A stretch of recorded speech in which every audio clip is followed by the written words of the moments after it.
Right, so in yesterday's video, I was talking about how we can understand the functions of judgments, starting with feeling, as a particular way of encoding experiences, right?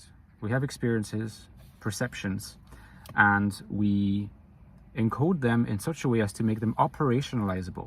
We operationalize them so that we can put them at our service in a way as equipment to act in the world, to be world agents. Like I was saying in yesterday's videos, to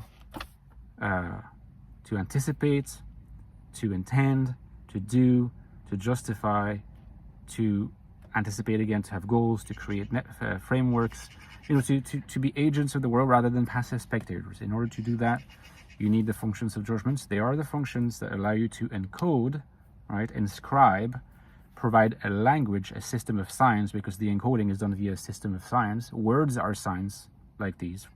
They're the most obvious example of signs. A system of signs and encoding that allows you, if you like, the perceptions to make their way into conscious language so that they can be operationalized into action. In this process, there's a crucial need to make sense of the way we feel and the way we value things. Right? You can't really be an actor in the world. You can be an agent. You can be someone who's there and does things, who takes his full role as a human being in the world. If you are unable to make sense of your emotions, if you are unable to make sense of your feelings in general, and if you're unable to make sense of your values, if you are alienated from your emotions, and if you're alienated from your values, how can you be an agent? You're going to be a very dysfunctional agent or a dysfunctional spectator. Either way, that's not the ideal state of affairs. And now we come to what I propose is the essential distinction between what we call, people with introverted feeling and people with extroverted feeling. Now, to tell you the truth, these processes, as defined introverted feeling and extroverted feeling, are very complex, very layered. And in this video, we will get nowhere near the end of the matter. We'll be barely scratching the surface. And in fact, that's a great opportunity to mention that if you would like to see me dive deeper into these topics, such as feeling extroverted and introverted, as well as any other topics, you should join my Patreon. There's a whole library of deep dives that I do there that are exclusive to the Patreon community. And you can choose whatever topic you want me to discuss. And I do a 20-30 minute video every 2-3 weeks that we discuss together. It's really exciting. You're part of the community. You also have a Discord that you can join, interact with me and the others there. It's only a few bucks a month or a few bucks a year, and it makes a huge difference to me. I could not do this work without you. I need you more than ever, so please consider it. First link below to my Patreon. Please consider it. Thank you so much.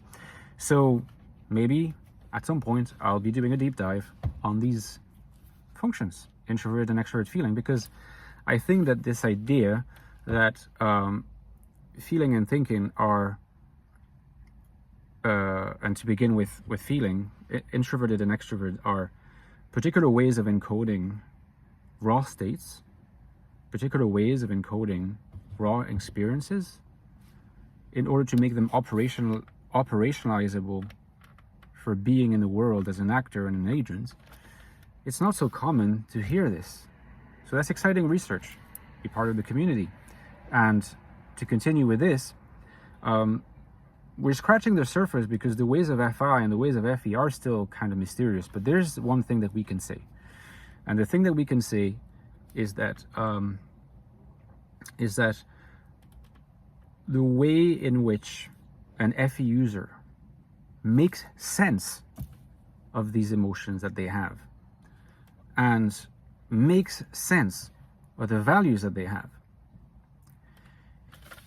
is very, very different from the broad way in which an introverted FI user or an introverted feeler, FI user, not necessarily an introvert, of course, you can have ENFPs who do that. Very different from the way an FI user makes sense of their emotions, the way they understand their emotions, and their values. So the coming into intelligibility of emotions and values, this process of making sense, it's not quite diametrically opposed in the case of FI and in the case of FE, but there is a bit of that. Roughly speaking, this making sense is achieved by FE users through understanding their values as held universally, right? As universally to be held kinds of values. The way that FI makes sense of their values is such that they understand and make their values intelligible by understanding them as being held individually and subjectively, but individually, the individual versus the universal. Okay? So there's an opposition here. It's not like, you have to understand, you see that, everywhere. Like, two Christian friends, one is a total FI user, one is a total FE user. Let's say that 98% of their values are the same. They're not going to process the making sense of how they hold their values in the same way, and you can really observe this. FE user makes sense of them by seeing them as values whose legitimacy and justification is universally endorsed. FI users make sense of their values as values that are legitimate and justified through being individually endorsed. This individual endorsement, from their perspective, is the source of their legitimacy. It's almost as if the individual endorsement is what gives them authenticity, whereas for the FE user, what gives them authenticity is the universal endorsement. And this is done, and that's why we're just scratching the surface here, this is done through a particular play of signs in language. The way in which the encoding happens, FE encoding versus FI encoding, is done through a system of signs, and it has close connections with the superego as, in a sense, the father of the functions of judgment. And I want to say this because in future videos we will be looking at the fact that INFJs particularly, but also INTJs, have usually quite demanding superegos, like prominent superegos. We'll be looking at this particular issue again through the added prism of what we just discussed.